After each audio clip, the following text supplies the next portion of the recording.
യോഗ്യതയില്ലാതിരുന്നിട്ടും ഈ മാതാവിൻ്റെ അൾത്താരിൽ കയറി ഞങ്ങൾക്ക് സാക്ഷ്യം പറയാൻ സാധിച്ചതിന് മാതാവിനും ഈശോയ്ക്കും പരിശുദ്ധാത്മാവിനും 1000 നന്ദി. എൻ്റെ പേര് ഷാലറ്റ് KJ. ഇതെൻ്റെ ഹസ്ബൻഡ് സിബി. ഞങ്ങൾ കുമ്പളങ്ങിൽ നിന്നാണ് വരുന്നത്. ഞാനൊരു സ്റ്റാഫ് നഴ്സായിരുന്നു. മെഡിക്കൽ ട്രസ്റ്റിലാണ് പഠിച്ചതും അവിടെ തന്നെ 5 വർഷം ജോലി ചെയ്യുകയും ചെയ്തിരുന്നു. 2017 എൻ്റെ ഒരു സുഹൃത്ത് വഴി, എൻ്റെ കോവർക്കറായിരുന്നു വിനയ എന്ന് പറഞ്ഞ്, പുള്ളിക്കാരിയുടെ ഒരു ആൻറ്റി ഇവിടെ പ്രേക്ഷിതയായിട്ട് വർക്ക് ചെയ്ത സമയത്താണ് ഞാനിങ്ങനെ ആലപ്പുഴയിൽ കൃപാസനത്തിനെ പറ്റി അറിയുന്നതും ഇവിടെ വന്ന് ഉടമ്പടി എടുക്കുന്നതും. അന്നത്തെ സമയത്തെന്ന് പറഞ്ഞാൽ വളരെ തിരക്ക് കുറവാണ്, ഇവിടെ അധികം ആളുകളൊന്നുമില്ല. അപ്പോൾ ഞാനും എൻ്റെ സുഹൃത്തും കൂടെ ഇവിടെ വന്നു. ഞങ്ങളോട് ആൻറ്റി പറഞ്ഞു, ഉടമ്പടി പ്രാർത്ഥനയുണ്ട്, നിങ്ങൾ 3 നിയോഗങ്ങൾ അർപ്പിക്കണം, എന്നിട്ട് പ്രാർത്ഥിച്ചാൽ എല്ലാ കാര്യവും നടക്കും, ജോസഫ് അച്ഛനെ കാണാനും പറ്റും, നിങ്ങളുടെ പ്രാർത്ഥനകൾ അച്ഛനോട് പറഞ്ഞ അച്ഛൻ മെസ്സേജ് എടുത്ത് തരുമെന്ന് പറഞ്ഞു. അപ്പോൾ ഞാനും സുഹൃത്തും കൂടെ ഇവിടെ വന്നു. എൻ്റെ സുഹൃത്ത് വിദേശത്ത് പോകാനുള്ള കാര്യങ്ങളൊക്കെ എഴുതി. അപ്പോൾ എനിക്ക് ഓൾറെഡി മെഡിക്കൽ ട്രസ്റ്റിൽ ജോലി ഉള്ളത് കൊണ്ടിട്ടും പ്രത്യേകിച്ച് ആഗ്രഹങ്ങളൊന്നും ആ സമയത്തില്ലായിരുന്നു. കല്യാണാലോചന നടക്കുന്നുണ്ടെന്നല്ലാതെ ജോലിയാണ്, വേറെ ആവശ്യങ്ങളൊന്നുമില്ല, ആഗ്രഹങ്ങളൊന്നുമില്ല. അപ്പോൾ കൂട്ടുകാരി എഴുതണം കണ്ടപ്പോൾ ഞാൻ വെറുതെ ഒരു തമാശയ്ക്ക് ഗവൺമെൻറ് ജോലി എന്നുള്ളൊരു നിയോഗം വെച്ചു. പിന്നെ എൻ്റെ ദേഷ്യം മാറണം, നല്ല സ്വഭാവത്തിൽ എല്ലാവരോടും പെരുമാറാൻ പറ്റണം എന്നൊക്കെയാണ് ഞാൻ നിയോഗം വെച്ചിരുന്നത്. അന്ന് വെച്ച് പ്രാർത്ഥിച്ച് ഉടമ്പടി എടുത്ത് പോയി. അപ്പോൾ ഇവിടെ പ്രത്യേകം കൗൺസിലിംഗ് ഒക്കെ ആയിരുന്നു. അതിലൂടെ കൗൺസിലർമാർ നമ്മളോട് കാര്യങ്ങളൊക്കെ പറഞ്ഞു തന്നു. അതെല്ലാം ചെയ്ത് ക്ലിയറായിട്ട് മുന്നോട്ട് പോകുമായിരുന്നു. ആ സമയത്ത് എനിക്ക് കല്യാണാലോചനകൾ വന്നിരുന്നു. അപ്പോൾ ഒരു ആലോചന വന്നിട്ട് അത് പുറത്തായിരുന്നു. ആ ചെറുക്കൻ, എനിക്ക് പുറത്തു പോകാൻ അത്ര താല്പര്യമൊന്നുമില്ല, പക്ഷേ എല്ലാം കൊണ്ടും നല്ലതാണെന്ന് പറഞ്ഞ് ആ ആലോചന മുന്നോട്ട് പോകാൻ വേണ്ടി തുടങ്ങിയപ്പോൾ എനിക്ക് മനസ്സിലൊരു തോന്നൽ വന്നു, അച്ഛൻ്റെ അടുത്ത് വന്നൊന്ന് ചോദിച്ചു നോക്കാം എന്ന് പറഞ്ഞു. അങ്ങനെ ഞാൻ ആൻറ്റീനെയും കൂട്ടി ഇവിടെ വന്നു. അച്ഛൻ്റെ അടുത്ത് വന്ന് ഇങ്ങനെ ഒരു ആലോചന വന്നിട്ടുണ്ട് അച്ഛാ, എന്താ ചെയ്യേണ്ടതെന്ന് അറിയില്ല എന്ന് പറഞ്ഞു. അച്ഛനപ്പം എൻ്റെ അടുത്ത് പ്രാർത്ഥിച്ചതിന് ശേഷം പറഞ്ഞു, നീ 1 തൊട്ട് 6 വരെയുള്ളൊരു നമ്പർ പറ, എന്നിട്ട് ഞാൻ പ്രാർത്ഥിക്കാമെന്ന് പറഞ്ഞു. അപ്പോൾ ഞാൻ ഏതോ ഒരു നമ്പർ പറഞ്ഞു, എനിക്ക് ഓർമ്മയില്ല. അത് കേട്ട ഉടനെ അച്ഛൻ പറഞ്ഞു, ഈ ആലോചന നമുക്ക് വേണ്ട, ഇത് ഡിവോഴ്സിൽ അവസാനിക്കുള്ളൂ എന്ന് പറഞ്ഞു. അപ്പോൾ തന്നെ എൻ്റെ കണ്ണിൽ നിന്നൊക്കെ നിറയെ വെള്ളം വന്നു. എന്തുകൊണ്ടാണ് അങ്ങനെ വന്നതെന്ന് അറിയില്ല. ആദ്യത്തെ ഒരു അനുഭവമാണ് അങ്ങനെ എനിക്ക് പൂർണ്ണ വിശ്വാസമായി മാതാവിൽ. അതിനുശേഷം പിന്നെ ആലോചന വേണ്ടെന്ന് വെച്ച് മുടക്കി. പിന്നെ അത് കഴിഞ്ഞ് മുന്നോട്ട് പോയപ്പോൾ കുറച്ച് നാൾ കഴിഞ്ഞപ്പോൾ വന്ന ആലോചനയാണ് സിബിയുടേത്. അങ്ങനെ ഞങ്ങൾ പലതവണ പല കാരണങ്ങളും കൊണ്ട് ഈ ആലോചന വേണ്ടാന്നും പറഞ്ഞ് അങ്ങനെ നിൽക്കുമായിരുന്നു. പിന്നെ ഇത് തന്നെ മുന്നോട്ട് പോകുമ്പോൾ പിന്നെ ഈ ഒരു ആലോചനയുടെ കാര്യം വന്നു. അങ്ങനെ വന്നു കഴിഞ്ഞപ്പോൾ ഇതുമായിട്ട് മുന്നോട്ട് പോകാമെന്ന് ഓർത്ത് വീണ്ടും ഞാനിവിടെ വന്ന് അച്ഛനെ കണ്ടു. അപ്പോൾ അച്ഛൻ പറഞ്ഞു, കുഴപ്പമൊന്നുമില്ല, നീ മുന്നോട്ട് പോയിക്കോ എന്ന് പറഞ്ഞു. അങ്ങനെ എല്ലാ കാര്യങ്ങളും തീരുമാനമായി. ഞങ്ങൾ തമ്മിൽ എൻഗേജ്മെൻ്റ് ആയി. അപ്പോൾ എൻഗേജ്മെൻറ്റ് ലെറ്റർ കൊണ്ടുവന്ന് അച്ഛനെ കാണിച്ചു കഴിഞ്ഞപ്പോൾ അച്ഛൻ ബ്ലെസ് ചെയ്ത് പറഞ്ഞു, ധൈര്യമായിട്ട് മുന്നോട്ട് പോയിക്കോ എന്ന് പറഞ്ഞു. അങ്ങനെ 2017 മെയ് 29 ഞങ്ങൾ തമ്മിലുള്ള കല്യാണം നടക്കുന്നത്.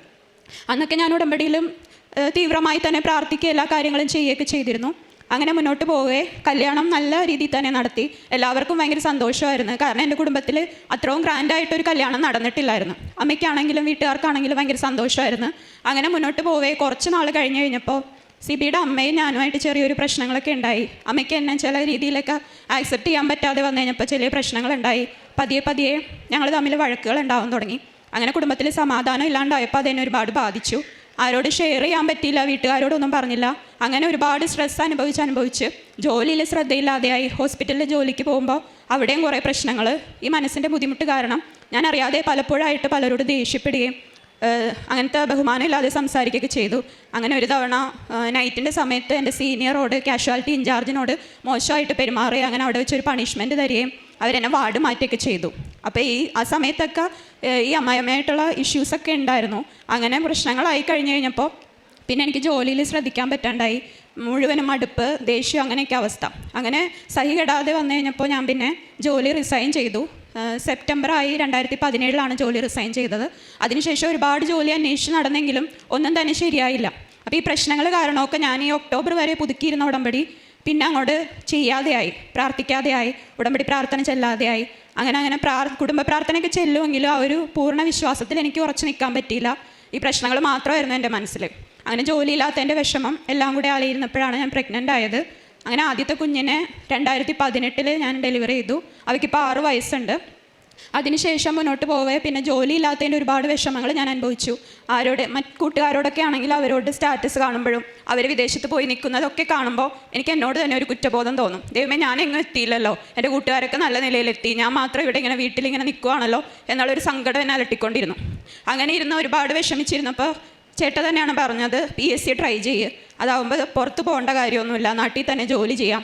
അങ്ങനെ ഞാൻ PSC പഠിക്കാൻ തുടങ്ങി. 2019 PSC സെൻറ്ററിൽ പോയിട്ട് ഒരു കോഴ്സിന് ജോയിൻ ചെയ്യുന്നത്. അങ്ങനെ അത് പഠിച്ചു തുടങ്ങി. അത് പകുതി ഒരു 6 മാസത്തോളം പോയി വന്നപ്പോൾ തന്നെ കൊറോണ വന്ന് അതെല്ലാം ക്ലോസ് ആയിപ്പോയി.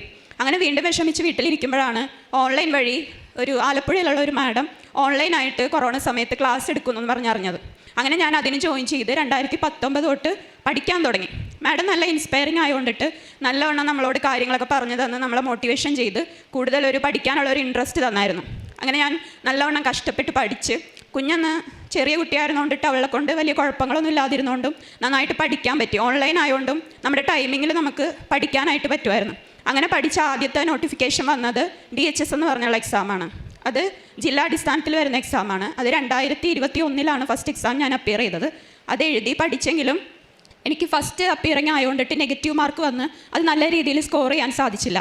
എൻ്റെ ജീവിതത്തിൽ സത്യം പറഞ്ഞാൽ ഇതിനു മുമ്പ് പല എക്സാമും എഴുതിയിട്ടുണ്ടെങ്കിലും ഇതുവരെ റാങ്ക് ലിസ്റ്റിൽ പെടാനുള്ള ഒരു അർഹതയൊന്നും കഴിവൊന്നും എനിക്കില്ലായിരുന്നു. പക്ഷേ ഈ മാഡം പഠിപ്പിച്ചത് കൊണ്ടിട്ട് അറ്റ്ലീസ്റ്റ് റാങ്ക് ലിസ്റ്റിൽ കയറാനായിട്ട് എനിക്ക് പറ്റി. അപ്പോൾ അന്ന് തൊട്ട് എനിക്ക് ദൈവത്തോട് കൂടുതലൊരു അടുപ്പമൊക്കെ തുടങ്ങി. കാരണം ഇതുവരെ ഇല്ലാതിരുന്ന ഒന്നുമില്ലാതിരുന്ന ഞാൻ ഒരു റാങ്ക് ലിസ്റ്റിലെങ്കിലും എനിക്ക് കയറാൻ പറ്റിയല്ലോ എന്നോർത്ത് ഞാൻ സന്തോഷിച്ചു. കാരണം ആ ലിസ്റ്റ് എന്ന് പറഞ്ഞാൽ 500 പേരുടെ ലിസ്റ്റ് 450 റാങ്കായിരുന്നു എനിക്ക് കിട്ടിയത്. അപ്പോൾ അത് ജില്ലാ അടിസ്ഥാനത്തിലായിരുന്നുകൊണ്ട് തന്നെ എറണാകുളം ജില്ലയിൽ തന്നെ 500-ൽ 450 എന്ന് പറയുമ്പോൾ നമുക്കൊരു ചാൻസും ഇല്ല കിട്ടാൻ. അപ്പോൾ അപ്പോഴും ഞാൻ വിഷമിച്ച് അത് കഴിഞ്ഞപ്പോൾ മാഡം പറഞ്ഞ് ഇനി അടുത്ത എക്സാം DME വരുന്നുണ്ട്, അപ്പോൾ അതിന് വേണ്ടി നന്നായിട്ട് ട്രൈ ചെയ്യുമെന്ന് പറഞ്ഞു. അങ്ങനെ 2 വർഷം മാഡം തന്നെ ആ കോഴ്സ് വീണ്ടും റീസ്റ്റാർട്ട് ചെയ്തപ്പോൾ ഞാനതിൽ ജോയിൻ ചെയ്ത് അങ്ങനെ അന്ന് തൊട്ട് കഷ്ടപ്പെട്ട് വീണ്ടും പഠിച്ച് അങ്ങനെ നല്ല രീതിയിൽ എക്സാം അപ്പിയർ ചെയ്യാൻ പറ്റി. നെഗറ്റീവ് മാർക്കൊക്കെ മാക്സിമം കുറച്ച്. അന്നത്തെ എക്സാം എന്ന് പറഞ്ഞാൽ വളരെ ടഫും അല്ലായിരുന്നു. അത് കാരണം നല്ല മാർക്ക് സ്കോർ ചെയ്യാൻ പറ്റി. പിന്നെ 2 വർഷം കഴിഞ്ഞപ്പോഴാണ് ലിസ്റ്റ് വന്നത്. അതിൽ നോക്കിയപ്പോൾ ഭാഗ്യത്തിന് മെയിൻ ലിസ്റ്റിൽ എനിക്ക് ഇടമുണ്ടായിരുന്നു. 1079 റാങ്ക്. അപ്പോൾ കുറച്ച് നാൾ കാത്തിരിക്കേണ്ടി വന്നാലും ജോലി കിട്ടും എന്നുള്ളൊരു പ്രതീക്ഷ ആ സമയത്ത് കിട്ടാൻ തുടങ്ങി. അങ്ങനെ ഇരിക്കുമ്പോഴാണ് നവംബർ ആയപ്പോൾ അമ്മയ്ക്കൊരു നെഞ്ചുവേദന വന്നു. സിബിയുടെ പുള്ളിക്കാരിന് നെഞ്ചുവേദന വന്നിട്ട് ഹോസ്പിറ്റലിൽ അഡ്മിറ്റ് ആയ സമയത്ത് ആദ്യം ഞങ്ങൾ മെഡിക്കൽ ട്രസ്റ്റിലാണ് കൊണ്ടുപോയത്.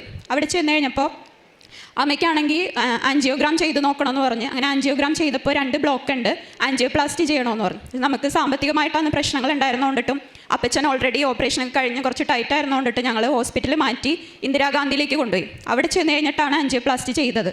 ആ സമയത്ത് അമ്മച്ചിക്ക് ചെയ്ത് കഴിഞ്ഞതിന് ശേഷം ICUവിൽ കിടത്തിയിട്ട് ആൾ റിക്കവർ ചെയ്യുന്നില്ലായിരുന്നു. BP ഫോളും ആകെ സാച്ചുറേഷനൊക്കെ കുറവ്, അങ്ങനെ കുറേ പ്രശ്നങ്ങളുണ്ടായി. ഓക്സിജൻ്റെ ലെവൽ എന്ത് ചെയ്താൽ കയറുന്നില്ല. BP മെഡിസിൻസ് അത് കൊടുത്താൽ മാത്രമേ BP സ്റ്റേബിൾ ആകുള്ളൂ. അങ്ങനെയുള്ള കുറേ പ്രശ്നങ്ങളുണ്ടായി. അപ്പോൾ ആ സമയത്ത് എൻ്റെ ഫ്രണ്ടിൻ്റെ ഫോണിൽ കൃപാസനത്തിൽ അച്ഛൻ്റെ ഉടമ്പടി ധ്യാനം കിടപ്പുണ്ടായിരുന്നു. അപ്പോൾ ഞാനും ഹസ്ബൻഡും ടെൻഷൻ അടിച്ച് പുറത്തിരുന്ന് പ്രാർത്ഥിച്ചുകൊണ്ടിരുന്നപ്പോൾ ഈ ധ്യാനം ഞാൻ ഓൺ ചെയ്ത് വെച്ചു. അങ്ങനെ കുറേ പ്രാർത്ഥിച്ച് അവസാനം ഞങ്ങൾ മെഡിക്കൽ ട്രസ്റ്റിലെ ഡോക്ടറുടെ റെഫറൻസ് തേടി. കാരണം ഇന്ദിരാഗാന്ധിയിലെ ഹോസ്പിറ്റലിൽ ഡോക്ടർ പറയുവാണ് ഇനി ഞങ്ങൾക്കൊന്നും ചെയ്യാനില്ല, അമ്മ തനിയെ റിക്കവർ ചെയ്യുമെന്ന് ഓർത്തിട്ടാവുന്നില്ല, BPയുടെ മെഡിസിൻ നിർത്തുമ്പോൾ BP ഫോൾ ആവുകയാണ്. അങ്ങനെ അവർ കൈയൊഴിയുന്ന രീതിയിലൊക്കെ സംസാരിച്ചു. അപ്പോൾ തന്നെ ഞങ്ങൾക്ക് ആകെ വിഷമമായി.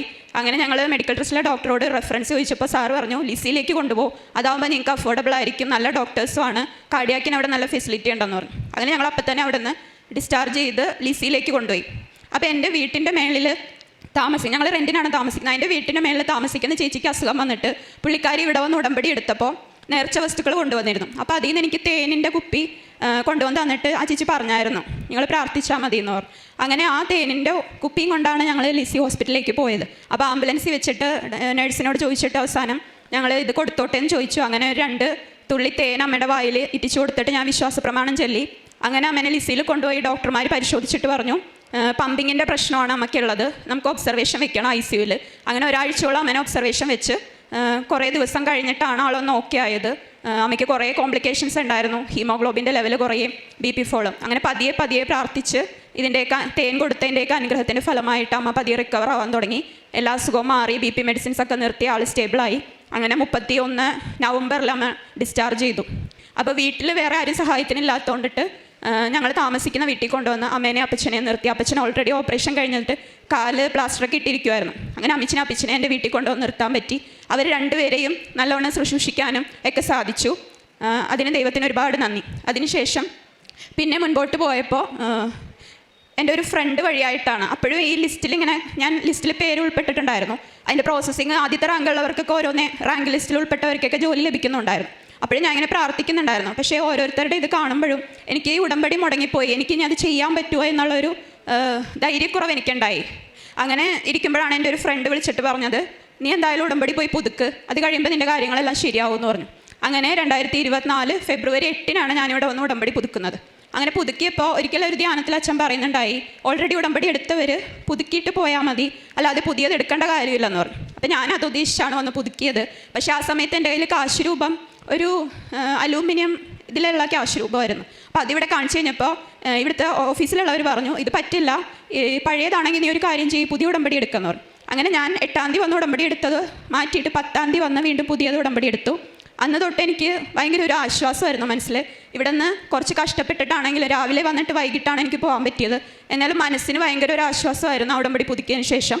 ആ ഉടമ്പടി പുതുക്കി കഴിഞ്ഞിട്ട് പിന്നെ അങ്ങോട്ട് എനിക്ക് കൂടുതൽ വിശ്വാസത്തിലും പ്രാർത്ഥനയിലാണെങ്കിലും കുടുംബ പ്രാർത്ഥനയിലും ബൈബിൾ വായനയിലും ഒക്കെ ഭയങ്കര ഒരു ഇഷ്ടമായിരുന്നു എനിക്ക്. എത്ര പ്രാർത്ഥിച്ചാലും ഒരു മടുപ്പും തോന്നാത്ത രീതിയിലുള്ള ഇഷ്ടമായിരുന്നു. അതുപോലെ കാരുണ്യ പ്രവൃത്തികളാണെങ്കിലും അടുത്തുള്ള ക്യാൻസർ സെൻറ്ററിലൊക്കെ പോയി അവിടെയുള്ള രോഗികളെ കണ്ട് പ്രാർത്ഥിക്കുകയും തൈലം പൂശുകയൊക്കെ ചെയ്യുമായിരുന്നു. പിന്നെ എന്നെക്കൊണ്ടാവുന്ന രീതിയിൽ അവർക്ക് സഹായങ്ങൾ ചെയ്തിട്ടുണ്ട്. പിന്നെ അത് കഴിഞ്ഞിട്ട് ഈ ജൂൺ ഉടമ്പടി പുതുക്കി കഴിഞ്ഞ് മാർച്ച് 10 ആയപ്പോഴാണ് എനിക്ക് മാതാവ് ഒരു അനുഗ്രഹം കൂടെ തന്നത്. അതെന്ന് പറയുന്നത് ഞാൻ 2ാമത് കൺസീവായി. അത് കറക്റ്റ് ഞാൻ ഉടമ്പടി എടുത്ത 10-ാം തീയതി തന്നെയാണ് എനിക്ക് കൺസീവായത്. അപ്പോൾ അത് മാതാവിൻ്റെ അനുഗ്രഹമാണെന്ന് തന്നെ ഞാൻ വിശ്വസിക്കുന്നു. ഞാൻ ജൂലൈ 4-ാം തീയതി എനിക്ക് പ്രൊഫൈലിൽ നോക്കിയപ്പോൾ ഗ്രൂപ്പിൽ വന്ന മെസ്സേജ് കണ്ട് നോക്കിയപ്പോൾ ജോലിക്ക് അഡ്വൈസ് വന്ന് കിടക്കുന്നതായിട്ട് കണ്ടു. അപ്പോൾ എല്ലാവരോടും ചോദിച്ചു കഴിഞ്ഞപ്പോൾ അവർ പറഞ്ഞു പോസ്റ്റ് വഴി ലഭിക്കും എന്ന് പറഞ്ഞു. അപ്പോൾ ഞാനും അതിനുവേണ്ടി വെയിറ്റ് ചെയ്യുമായിരുന്നു, പോസ്റ്റ് വഴി ലഭിക്കുമല്ലോ എന്നോർത്ത്. പക്ഷേ പോസ്റ്റ് വഴി വന്നത് ജൂൺ 20-നാണ്. അത് വന്നപ്പോൾ ചെക്ക് ചെയ്തപ്പോൾ അത് അപ്പോയിൻമെൻറ്റ് ലെറ്റർ ആയിരുന്നു. ആ അപ്പോയിൻമെൻറ്റ് ലെറ്ററാണ് ഞാനിപ്പോൾ ഈ കൊണ്ടുവന്നേക്കണത്. എനിക്ക് തൃശ്ശൂർ മെഡിക്കൽ കോളേജിൽ സ്റ്റാഫ് നഴ്സ് ഗ്രേഡ് 2 ആയിട്ട് പോസ്റ്റിംഗ് ലഭിച്ചു. അപ്പോൾ അത് കിട്ടിയപ്പോൾ എനിക്ക് ഭയങ്കര സന്തോഷമായിരുന്നു. ഞാൻ നേരെ ഓടിച്ചെന്ന് അടുത്തുള്ള പള്ളിയിൽ പോയി മാതാവിൻ്റെ കാൽക്കലി അപ്പോയിൻമെൻറ്റ് വെച്ചിട്ട് ഒരുപാട് നന്ദി പറഞ്ഞു. അതിനുശേഷം പിന്നെ ഒരനുഭവം ഉണ്ടായെന്ന് പറഞ്ഞാൽ എൻ്റെ സുഹൃത്തിൻ്റെ രോഗസൗഖ്യമാണ്. സുഹൃത്തിൻ്റെ ഭർത്താവിന് പെട്ടെന്നൊരു നടുവേദന പോലെ വന്നു. അപ്പോൾ സ്കാൻ ചെയ്യുകയും ബ്ലഡ് ചെക്കപ്പ് ഒക്കെ ചെയ്ത് കഴിഞ്ഞപ്പോൾ ഡോക്ടർ പറഞ്ഞു ഇത് കിഡ്നി സ്റ്റോണിൻ്റെ എന്തോ ഒരു ഇഷ്യൂ ആണെന്ന് തോന്നുന്നു, നമുക്ക് MRI ചെയ്യണമെന്ന് പറഞ്ഞു. അപ്പോൾ എൻ്റെ സുഹൃത്ത് എന്നെ വിളിച്ചിട്ട് പറഞ്ഞു നീ ഒന്ന് പ്രാർത്ഥിക്കണം, ഹസ്ബൻഡിനൊന്നും ഇല്ലാതിരിക്കണം. അപ്പോൾ ഞാൻ പറഞ്ഞു നീ പേടിക്കണ്ട, ഞാൻ പ്രാർത്ഥിച്ചേക്കാമെന്ന് പറഞ്ഞു. അങ്ങനെ പ്രാർത്ഥിച്ചതിൻ്റെ ഫലമായിട്ട് പുള്ളിക്കാരൻ്റെ MRIയും ബാക്കി ടെസ്റ്റുകളെല്ലാം കഴിഞ്ഞ് കഴിഞ്ഞപ്പോൾ വേറെ പ്രോബ്ലംസ് ഒന്നുമില്ല, ചെറിയൊരു ഫാറ്റി ലിവറിൻ്റെ പ്രശ്നം മാത്രമേ ഉള്ളൂ, അല്ലാതെ വേറെ കോംപ്ലിക്കേഷനോ ഓപ്പറേഷനോ ഒന്നും വേണ്ടെന്ന് പറഞ്ഞു. അങ്ങനെ മാതാവ് അനുഗ്രഹിച്ചു. പിന്നെ ആത്മീയമായ ജീവിതത്തിൽ എനിക്ക് വന്ന മാറ്റം എന്ന് പറഞ്ഞാൽ ഞാൻ അങ്ങനെ ഓവറായിട്ട് പ്രാർത്ഥിക്കുന്ന ഒരു വ്യക്തിയല്ല. ജപമാലയാണെങ്കിൽ കൂടെയും എനിക്ക് അങ്ങനെ കോൺസെൻട്രേഷൻ കിട്ടാറില്ല, ചെല്ലുമ്പോൾ പല വിചാരം കടന്നു വരും. അങ്ങനത്തെ ഒരാളായിരുന്നു. അങ്ങനത്തെ ഒരു പ്രശ്നം ഉണ്ടായിരുന്നു. ഉടമ്പടി എടുത്തതിന് ശേഷം കുടുംബ പ്രാർത്ഥനയിലാണെങ്കിലും ബൈബിൾ വായനയിലാണെങ്കിലും ഒരുപാട് മാറ്റം വന്നു. മുമ്പൊക്കെ എന്ന് പറഞ്ഞു കഴിഞ്ഞാൽ ഞാൻ ബൈബിൾ വായിക്കണത് സങ്കീർത്തനങ്ങളും പ്രഭാഷകൻ്റെ പുസ്തകമൊക്കെ ആയിരുന്നു. അതാകുമ്പോൾ നമുക്ക് എളുപ്പം വായിച്ച് തീർക്കാനും മനസ്സിലാക്കാനും പറ്റും. പഴയ നിയമം ഞാൻ തൊടാറ് പോലുമില്ല. പക്ഷേ ഉടമ്പടി എടുത്തതിന് ശേഷം എല്ലാ ഭാഗങ്ങളും മിക്കപ്പോഴും വായിക്കാനായിട്ട് എനിക്ക് പറ്റിയിട്ടുണ്ട്. ചില സമയങ്ങളിൽ മനസ്സിലാവില്ലെങ്കിലും പകുതി ഭാഗങ്ങളും ഗ്രഹിക്കാനായിട്ട് ദൈവം എനിക്ക് കഴിവ് തന്നിട്ടുണ്ട്. പിന്നെ ഒരു സംഭവമുള്ളായത്, ഞാൻ ഗർഭിണിയായതിനു ശേഷം മാതാവിനെ സ്വപ്നം കാണുകയുണ്ടായി. അത് ഞാനൊരു ദിവസം വെളുപ്പിനെ ആയപ്പോഴാണെന്ന് തോന്നുന്നു കണ്ടത്. ഞാൻ ഉറങ്ങിക്കിടക്കണേണ്. അപ്പോൾ സ്വപ്നത്തിൽ ഒരു സ്റ്റേജ് പോലെയുള്ള ഒരു സ്ഥലമാണ് ഞാൻ കണ്ടത്. അവിടെ ഞാനും ഉണ്ട്, കുറച്ച് ആളുകളുണ്ട്. അവരിങ്ങനെ പ്രാർത്ഥിച്ചുകൊണ്ടിരിക്കുകയാണ്. പക്ഷേ അവിടെ രൂപങ്ങളോ മറ്റോ ഒന്നുമില്ല, എല്ലാവരും അവിടെ വന്ന് ഇരിക്കുന്നുണ്ട്. അപ്പോൾ ഞാനും അവിടെ വന്നിരുന്ന് കുറച്ച് നേരം കഴിഞ്ഞ് കഴിഞ്ഞപ്പോൾ മാതാവും മാലാഖയുണ്ട് ഇയാൾ ഒരു സ്റ്റേജ് പോലെയുള്ള സ്ഥലത്ത്. മാതാവ് പെട്ടെന്ന് ഇങ്ങനെ എഴുന്നേറ്റ് വന്നിട്ട് എൻ്റെ അടുത്തേക്ക് വന്നിട്ട് എന്നെ ഇങ്ങനെ വിളിക്കുക. അപ്പോൾ ഞാനിങ്ങനെ എല്ലാവരോടും പറയാം അതേ മാതാവ് വന്നു. പക്ഷെ ബാക്കി ആരും അനങ്ങുന്നില്ല. ഞാനപ്പോൾ തന്നെ ഓടിച്ചെന്ന് മാതാവേ എന്നും പറഞ്ഞ് അടുത്തോട്ട് ചെന്നപ്പോൾ മാതാവ് എന്നോട് പറയുവാണ്, നീ എന്തായാലും ഈ ഗർഭിണിയായ അവസ്ഥയിൽ നീ എറണാകുളത്താണെങ്കിലും നീ എൻ്റെ അടുത്ത് വന്നല്ലോ, നീ എന്നെ കാണാൻ വന്നല്ലോ, ഇത്രേ പറഞ്ഞതായിട്ട് എനിക്ക് ഓർമ്മയുള്ളൂ. അത് കഴിഞ്ഞ് കഴിഞ്ഞിട്ട് മാതാവ് തിരിഞ്ഞ് നടന്നിട്ട് നേരെ പോയി ഒരു ബെഞ്ച് പോലെയുള്ള ഒരു ഇതിൽ കിടക്കുന്നതായിട്ടാണ് ഞാൻ കണ്ടത്. അങ്ങനെ എൻ്റെ ആ ഒരു ഇത് അവസാനിച്ചു. അപ്പം ഞാൻ അധികാരോടും പറഞ്ഞില്ല, ഹസ്ബൻഡിനോടും കുഞ്ഞിനോടും പിന്നെ എൻ്റെ അമ്മേനെയും വിളിച്ച് ഞാൻ ഇങ്ങനെ പറഞ്ഞു ഇങ്ങനെ കണ്ടമ്മാന്ന് പറഞ്ഞു. അങ്ങനെ അതങ്ങോട്ട് പോയി. അത് കഴിഞ്ഞ് കുറച്ചാൾ ഈ അടുത്ത് ഞാൻ വല്ലാർപാടം പള്ളിയിൽ ചെന്ന് കുമ്പസാരിച്ച് കഴിഞ്ഞ് അവിടുത്തെ കുമ്പസാരക്കൂടിൻ്റെ അടുത്ത് പ്രാർത്ഥിക്കാനിരുന്നപ്പോൾ അവിടെ ഉറങ്ങുന്നൊരു മാതാവ് അതിൻ്റെ രൂപം വെച്ചിരിക്കുന്നു. അപ്പോൾ എനിക്ക് ആദ്യം കണ്ടപ്പോൾ അതൊന്നും മനസ്സിലായില്ല. ഞാൻ അവിടെ നിന്ന് പ്രാർത്ഥിച്ച് മാതാവിനെ തൊട്ട് വണങ്ങി വീട്ടിൽ വന്നു. എന്നിട്ട് ഈ കഴിഞ്ഞ ദിവസം അപ്പോയിൻമെൻറ്റ് വന്ന് കൈ കിട്ടി. ഞാനിങ്ങനെ റൂമിൽ ജോലി ചെയ്തുകൊണ്ടിരുന്ന സമയത്താണ് എനിക്ക് ദൈവമേ ഞാനന്ന് സ്വപ്നം കണ്ടത് ഇങ്ങനെ ഒരു സ്റ്റേജ് പോലെയുള്ള സ്ഥലത്താണല്ലോ, മാതാവ് കിടക്കണതാണല്ലോ കണ്ടതെന്ന് വിചാരിച്ചപ്പോൾ എനിക്ക് ആ ഒരു സന്ദർഭവും ഞാൻ കണ്ട സ്വപ്നവുമായിട്ട് എനിക്കൊരു റിലേഷൻ തോന്നി. പിന്നെ കാരുണ്യ പ്രവൃത്തികൾ ഞാൻ പറഞ്ഞ പോലെ തന്നെ ഈ ഓൾഡ് ഏജ് ഹോമിലും പിന്നെ 2-3 ഓർഫണേജിലൊക്കെ പോയി ചെറിയ സഹായങ്ങളൊക്കെ ചെയ്തായിരുന്നു. പ്രാർത്ഥിക്കാനുള്ളതെന്ന് പറഞ്ഞാൽ കൂടുതലും ഞാൻ മിക്കപ്പോഴും കുടുംബ പ്രാർത്ഥനയിൽ ഞാൻ പറഞ്ഞിരുന്നല്ലോ ശ്രദ്ധക്കുറവുണ്ടായിരുന്നെന്ന്, അത് മാറിക്കിട്ടിയിട്ടുണ്ട്. ഇപ്പോൾ കൂടുതലും പ്രാർത്ഥിക്കുമ്പോൾ കറക്റ്റായിട്ട് ചെല്ലുന്ന ജപത്തിന് അനുസൃതമായിട്ട് ശ്രദ്ധയോടുകൂടെ ശ്രദ്ധ കേന്ദ്രീകരിക്കാൻ എനിക്ക് സാധിക്കുന്നുണ്ട്. അതുകൂടാതെ ബൈബിൾ വായിക്കുമ്പോൾ പല അവസരങ്ങളിലും ഞാൻ രാവിലെ എടുത്ത് വായിക്കുന്ന ബൈബിൾ വചനമായിരിക്കും ചിലപ്പോൾ ഞാൻ പള്ളിയിൽ കുർബാനക്ക് നിൽക്കുമ്പോൾ അച്ഛൻ അത് തന്നെയായിരിക്കും എടുത്ത് വായിക്കണത്. അതൊക്കെ എനിക്കൊരു അത്ഭുതമായിട്ട് തോന്നിയിട്ടുണ്ട്. അതൊക്കെ ഒരു അനുഗ്രഹമായിട്ട് ഞാൻ കരുതുന്നു. ഇത്രയും ചെയ്തു തന്ന അമ്മയ്ക്കും തിരുക്കുമാരനും കോടാനുകൂടി നന്ദി. പിന്നെ ഒരു കാര്യമുള്ളത്, എൻ്റെ ഹസ്ബൻഡ് വിശ്വാസം ഉണ്ടെങ്കിലും ഓവറായിട്ട് അങ്ങനെ പ്രാർത്ഥിക്കുകയോ അങ്ങനെയുള്ള കാര്യങ്ങളൊന്നുമില്ല. വരിക, ജസ്റ്റ് ഒരു 5 മിനിറ്റ് ഇരിക്കുക, അങ്ങനത്തെ ഒരു രീതിയായിരുന്നു. അപ്പോൾ തുടക്കത്തിലേക്ക് ഇവിടെ വന്ന സമയത്ത് ആൾക്ക് അങ്ങനത്തെ ആ ഒരു രീതിയായിരുന്നു. ഇപ്പോഴായ പിന്നെ വിശ്വാസത്തിൽ കൂടുതൽ ആഴപ്പെടാൻ പറ്റിയിട്ടുണ്ട്. ഞാൻ പറയുന്നതിന് മുമ്പ് തന്നെ പല കാര്യങ്ങൾക്കും എന്തെങ്കിലും ഒരു അസാധ്യ കാര്യങ്ങളൊക്കെ ഉണ്ടായ അപ്പോൾ തന്നെ ഹസ്ബൻഡ് പറയും, വാ നമുക്ക് കൃപാസനത്തിൽ പോകാം, എന്നിട്ട് അവിടെ ഇരുന്ന് പ്രാർത്ഥിച്ചാൽ മാതാവ് നടത്തും എന്നൊക്കെയുള്ളൊരു ചേഞ്ച് ഇതുവഴി വന്നിട്ടുണ്ട്. പിന്നെ എനിക്ക് വില്ലേജ് ഓഫീസിൽ നിന്ന് കുറച്ച് സർട്ടിഫിക്കറ്റിൻ്റെ ഇഷ്യൂ വന്നപ്പോൾ ഉടമ്പടി ഉപ്പ് ഉപയോഗിച്ച് ഞാൻ അക്ഷയയിൽ വെച്ച് പ്രാർത്ഥിച്ച് അതാരും ചവിട്ടാത്തെടുത്ത് വിശ്വാസ പ്രമാണം ചൊല്ലിയിട്ടതിന് ശേഷമാണ് എനിക്ക് കിട്ടാനുള്ള സർട്ടിഫിക്കറ്റുകളൊക്കെ റെഡിയായത്. അതിനൊരുപാട് നന്ദി പറയുന്നു.